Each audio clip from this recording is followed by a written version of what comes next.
ओम नमो भगवते वासुदेवाय नमः। हरे कृष्णा, राधे राधे। आज की इस वीडियो में हम श्रवण करने जा रहे हैं बृहस्पति गुरुवार व्रत कथा, पूजा और उद्यापन विधि। बृहस्पतिवार के दिन श्री हरि विष्णु की पूजा की जाती है। माना जाता है इस दिन श्रद्धा पूर्वक श्री हरि का व्रत और पूजन करने से इच्छित फल की प्राप्ति होती है।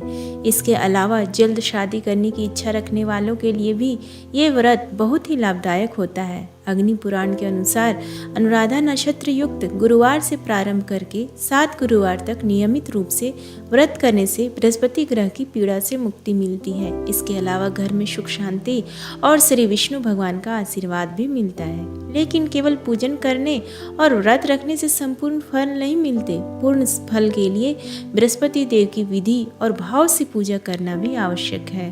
व्रती की सुविधा के लिए हम श्री बृहस्पति देव की पूजा और उद्यापन विधि क्रम से बता रहे हैं। आशा है आप इससे लाभान्वित होंगे। बृहस्पतिवार व्रत उद्यापन विधि एवं नियम। गुरुवार के दिन भगवान विष्णु जी एवं बृहस्पति देव दोनों की पूजा होती है, जिससे घर में सुख समृद्धि बनी रहती है। कुंवारी लड़कियां इस व्रत को इसलिए करती हैं जिससे कि उनके विवाह में आने वाली रुकावटें दूर हो जाएंगी। ऐसा कहा जाता है कि अगर आप 1 वर्ष में गुरुवार का व्रत करते हैं तो आपके घर में कभी भी पैसे रुपयों की कमी नहीं होती और आपका पर्स कभी खाली नहीं होता। आपको 1 वर्ष में 16 गुरुवार व्रत करने चाहिए। 16 गुरुवार व्रत करने से आपको मनोवांछित फल मिलते हैं और व्रत पूरा करके 17वें गुरुवार को उद्यापन करना चाहिए। गुरुवार व्रत को शुरू करने का शुभ समय पूस या पौष माह के महीने को छोड़कर, जो कि दिसंबर या जनवरी में आता है, को छोड़कर आप इस व्रत को किसी भी माह के शुक्ल पक्ष के प्रथम गुरुवार से शुरू कर सकते हैं। शुक्ल पक्ष बहुत ही शुभ समय होता है किसी भी नए कार्य को शुरू करने का। अग्नि पुराण के अनुसार गुरुवार का व्रत अनुराधा नक्षत्र युक्त गुरुवार से आरंभ करके लगातार 7 या 16 गुरुवार करना चाहिए। व्रत करने की विधि। इस व्रत की विधि के लिए आपको बहुत ही कम सामग्री चाहिए होगी, जैसे कि चने की दाल, गुड़, हल्दी, थोड़े से केले, 1 उपला हवन करने के लिए, मुनक्का और विष्णु भगवान की फोटो, और अगर केले का पेड़ हो तो बहुत ही अच्छा होता है। व्रत वाले दिन सुबह उठकर स्नान आदि कार्यों से निवृत्त होकर सबसे पहले आप भगवान के आगे बैठ जाइए और भगवान को साफ करने के पश्चात चावल एवं पीले फूल लेकर 16 गुरुवार व्रत करने का संकल्प करिए एवं भगवान विष्णु जी को छोटा पीला वस्त्र अर्पण करिए। और अगर केले के पेड़ के सामने पूजा कर रहे हैं तो भी छोटा पीला कपड़ा चढ़ाइए। आजकल लोगों के घर छोटे होते हैं तो आमतौर पर उनके घरों में केले का पेड़ नहीं होता, इसलिए आप अपने घर के मंदिर में ही व्रत की विधि कर सकते हैं। 1 लोटे में जल रखिए, उसमें थोड़ी हल्दी डालकर विष्णु भगवान जी या केले के पेड़ की जड़ को स्नान कराइए। अब उसी लोटे में गुड़, चने की दाल और मुनक्का रखिए और अगर आप केले के पेड़ की पूजा कर रहे हैं तो उसी पे चढ़ा दीजिए। तिलक करिए। भगवान का हल्दी या चंदन से पीला चावल जरूर चढ़ाएं। घी का दीपक जलाएं। कथा पढ़िए। कथा के बाद उपले पे हवन करिए। गाय के उपले को गर्म करके उस पे घी डालिए और जैसे ही अग्नि प्रज्वलित हो जाए उसमें हवन सामग्री के साथ गुड़ एवं चने की भी आहुति देनी चाहिए। 5, 7 या 11 ओम गोम गुरुवे नमः का मंत्र के साथ हवन के बाद आरती कर लीजिए और अंत में क्षमा प्रार्थना करिए। पूजा पूरी होने के बाद आपके लोटे में जो पानी है उसे अपने घर के पास आसपास के केले के पेड़ पे चढ़ा दीजिए। इस बात का ध्यान अवश्य रखें कि इस दिन आप केले के पेड़ की पूजा करते हैं, इसलिए गलती से भी केला ना खाएं। आप इसे केवल पूजा में चढ़ा सकते हैं एवं प्रसाद में बांट सकते हैं। अगर कोई गाय मिले तो उसे चने की दाल और गुड़ जरूर खिलाएं, इससे बहुत पुण्य मिलता है। पुरुष यह व्रत लगातार 16 गुरुवार कर सकते हैं, परंतु महिलाओं या लड़कियों को यह व्रत तभी करना चाहिए जब वो पूजा कर सकती हैं। मुश्किल दिनों में यह व्रत नहीं करना चाहिए। गुरुवार व्रत की उद्यापन विधि। उद्यापन के 1 दिन पहले 5 चीज़ें लाकर रख लीजिए। चने की दाल, गुड़, हल्दी, केले, पपीता और पीला कपड़ा, और अपनी सामर्थ्य के अनुसार दक्षिणा रख लीजिए। फिर गुरुवार के दिन हर व्रत की तरह यथावत पूजा के बाद प्रार्थना करिए कि अपने संकल्प के अनुसार अपने व्रत पूरे कर लिए हैं और भगवान आप पर कृपा बनाए रखें। और आज आप पूजन का उद्यापन करने जा रहे हैं। इसके पश्चात पूजा में ये सारी सामग्री भगवान विष्णु को चढ़ाकर किसी ब्राह्मण को दान करके उनका आशीर्वाद लीजिए। बृहस्पतिवार के दिन भगवान विष्णु की पूजा होती है। पूजा के बाद कथा सुननी चाहिए। इस दिन पीले वस्त्रों, पीले फलों का प्रयोग करना चाहिए। मान्यता अनुसार इस दिन एक बार बिना नमक का पीला भोजन करना चाहिए। भोजन में चने की दाल का भी प्रयोग किया जा सकता है। इस दिन प्रातः काल उठकर भगवान विष्णु का ध्यान कर व्रत का संकल्प लेना चाहिए। अगर बृहस्पति देव की पूजा करनी हो तो उनका ध्यान करना चाहिए। इसके बाद फल, फूल, पीले वस्त्रों से भगवान बृहस्पति देव और विष्णु जी की पूजा करनी चाहिए। प्रसाद के रूप में केले चढ़ाना शुभ माना जाता है, लेकिन इन केलों को दान में ही दे देना चाहिए। शाम के समय बृहस्पतिवार की कथा सुननी चाहिए और बिना नमक का भोजन करना चाहिए। गुरुवार व्रत का फल। गुरुवार का व्रत पूरे श्रद्धा भाव से करने पर व्यक्ति को गुरु ग्रह का दोष खत्म हो जाता है तथा गुरु कृपा प्राप्त होती है। इस दिन व्रत करने से व्यक्ति को सारे सुखों की प्राप्ति होती है। व्रत करने वाले जातक को यह ध्यान रखना चाहिए कि इस दिन बाल न कटाए और ना ही दाढ़ी बनवाए। बृहस्पतिवार व्रत उद्यापन विधि के लिए आवश्यक सामग्रियां हैं: धोती 1 जोड़ा, पीला कपड़ा 1.25 मीटर, जनेऊ 1 जोड़ा, चने की दाल 1.25 किलो, गुड़ 250 ग्राम, पीला फूल या पीला फूल की माला, दीपक 1, घी 250 ग्राम, धूप 1 पैकेट, हल्दी पाउडर 1 पैकेट, कपूर 1 पैकेट, सिंदूर 1 पैकेट, बेसन के लड्डू 1.25 किलो, मुनक्का 25 ग्राम, कलश 1, आम के पत्ते, सुपारी, श्रीफल, पीला वस्त्र, केला, विष्णु भगवान की मूर्ति, केले का पेड़। बृहस्पति व्रत उद्यापन विधि। इस व्रत का उद्यापन करने के लिए सुबह समय उठकर तैयार हो जाए और पूजा घर में गंगा जल को छिड़ककर अच्छे से साफ कर ले और ध्यान रखें कि पीले वस्त्र ही पहने।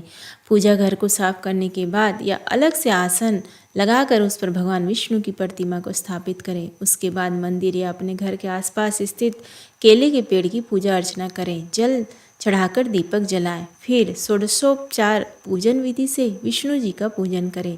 अब घर आकर या वहीं बैठकर कथा करें। उसके बाद प्रसाद लोगों में बांटे। उसके बाद श्री हरि के मंत्रों का उच्चारण करके यदि कोई गलती हुई तो उसके लिए माफ़ी मांगे। षोडशोपचार पूजन। षोडशोपचार पूजन में निम्न 16 तरीके से विधि पूर्वक पूजन किया जाता है। पवित्रीकरण। सर्वप्रथम हाथ में जल लेकर मंत्र के द्वारा अपने ऊपर जल छिड़के। इसके पश्चात पूजा की सामग्री और आसन को भी मंत्र उच्चारण के साथ जल छिड़क कर शुद्ध कर लें। अब आचमन करें। पुष्प से एक एक करके 3 बूंद पानी अपने मुंह में छोड़िए और बोलिए ओम केशवाय नमः, ओम नारायणाय नमः, ओम वासुदेवाय नमः। फिर ओम ऋषिकेशाय नमः कहते हुए हाथों को खोले और अंगूठे के मूल से होठों को पोंछकर हाथों को धो लें। गणेश जी की पूजन। इसके बाद सबसे पहले गणेश जी का पूजन पंचोपचार विधि धूप, दीप, पुष्प, गंध एवं नैवेद्य से करें। चौकी के पास ही किसी पात्र में गणेश जी के विग्रह को रखकर पूजन करें। यदि गणेश जी की मूर्ति उपलब्ध ना हो तो सुपारी पर मौली लपेटकर गणेश जी को बनाएं। हाथ में जल, अक्षत, पान का पत्ता, सुपारी और कुछ सिक्के लेकर निम्न मंत्र के साथ उद्यापन का संकल्प करें। जिस माह में उद्यापन कर रहे हैं उसका नाम लें। जिस पक्ष में उद्यापन कर रहे हैं उसका नाम लें। जिस तिथि में उद्यापन कर रहे हो उसका नाम लें। उद्यापन के दिन जिस नक्षत्र में सूर्य हो उसका नाम लें। उद्यापन के दिन जिस राशि में सूर्य हो उसका नाम ले। उद्यापन के दिन जिस जिस राशि में चंद्र, मंगल, बुध, गुरु, शुक्र, शनि हो उसका नाम ले। अपने गोत्र का नाम ले, अपना नाम ले और बोले अहम गुरुवार व्रत उद्यापन करिष्ये। सभी वस्तुएं बृहस्पति देव के पास छोड़ दें। मंत्रों और भाव द्वारा भगवान का ध्यान किया जाता है। आह्वान का अर्थ है पास लाना। इष्ट देवता को अपने सम्मुख या पास लाने के लिए आह्वान करें। इष्ट देवता से निवेदन करें कि वे हमारे सामने हमारे पास आए। वह हमारे इष्ट देवता की मूर्ति में वास करें तथा हमें आत्मिक बल एवं आध्यात्मिक शक्ति प्रदान करें ताकि हम उनका आदर पूर्वक सत्कार करें। दोनों हाथ जोड़कर गुरुदेव का ध्यान करें, आह्वान करें। अब हाथ में अक्षत तथा फूल लेकर बुध देव का आह्वान करें। सभी वस्तुएं बृहस्पति देव के पास छोड़ दें। इष्ट देवता को आदर के साथ प्रार्थना करें कि वे आसन पे विराजमान होए। हाथ में पुष्प लेकर मंत्र के द्वारा बृहस्पति देव को आसन समर्पित करें। पाद्यम अर्घ्य दोनों ही सम्मान सूचक हैं। भगवान के प्रकट होने पर उनके हाथ पांव धुलाकर आचमन कराकर स्नान कराते हैं। आचमन कराएं। आचमन यानी मन, कर्म और वचन से शुद्धि। आचमन का अर्थ है अंजलि में जल लेकर पीना। यह शुद्धि के लिए किया जाता है। आचमन 3 बार किया जाता है। इससे मन की शुद्धि होती है। इष्ट देवता ईश्वर को शुद्ध जल से स्नान कराया जाता है। इस तरह से यह ईश्वर का स्वागत सत्कार होता है। जल से स्नान के उपरांत भगवान को पंचामृत स्नान कराया जाता है। ईश्वर को स्नान के बाद वस्त्र चढ़ाएं। ऐसा भाव रखा जाता है कि हम ईश्वर को अपने हाथों से वस्त्र अर्पण कर रहे हैं। यह ईश्वर की सेवा है। यज्ञोपवीत का अर्थ है जनेऊ। भगवान को समर्पित किया जाता है। यह देवी को अर्पित नहीं किया जाता। यह सिर्फ देवताओं को ही अर्पित किया जाता है। अक्षत, अखंडित चावल, रोली, हल्दी, चंदन, अबीर, गुलाल अर्पित करें। फूल माला, जिस ईश्वर का पूजन हो रहा है उसके पसंद के फूल और उसकी माला अर्पित करें। धूप बत्ती, घी, दीपक, नैवेद्य। भगवान को मिठाई का भोग लगाया जाता है। इसको ही नैवेद्य कहते हैं। तांबूल, दक्षिणा, जल, आरती। तांबुल मतलब पान है। यह महत्वपूर्ण पूजन सामग्री है। फल के बाद तांबुल समर्पित किया जाता है। तांबुल के साथ में पुंगी फल, सुपारी, लौंग और इलायची भी डाली जाती है। दक्षिणा अर्थात द्रव्य समर्पित किया जाता है। भगवान भाव के भूखे होते हैं, अतः उन्हें द्रव्य से कोई लेना देना नहीं है। द्रव्य के रूप में रुपए, स्वर्ण, चांदी कुछ भी अर्पित किया जा सकता है। आरती पूजा के अंत में धूप, दीप, कपूर से की जाती है। इसके बिना पूजा अधूरी मानी जाती है। आरती में 1, 3, 5, 7 यानी विषम पत्तियों वाला दीपक प्रयोग किया जाता है। मंत्र पुष्पांजलि मंत्रों द्वारा हाथों में फूल लेकर भगवान को पुष्प समर्पित किए जाते हैं तथा प्रार्थना की जाती है। भाव यह है कि इन पुष्पों की सुगंध की तरह हमारा यश शब्द दूर फैले तथा हम प्रसन्नतापूर्वक जीवन बिताएं। प्रदक्षिणा, नमस्कार स्तुति। प्रदक्षिणा का अर्थ है परिक्रमा। आरती के उपरांत भगवान की परिक्रमा की जाती है। परिक्रमा हमेशा क्लॉकवाइज करनी चाहिए। स्तुति में क्षमा प्रार्थना करते हैं।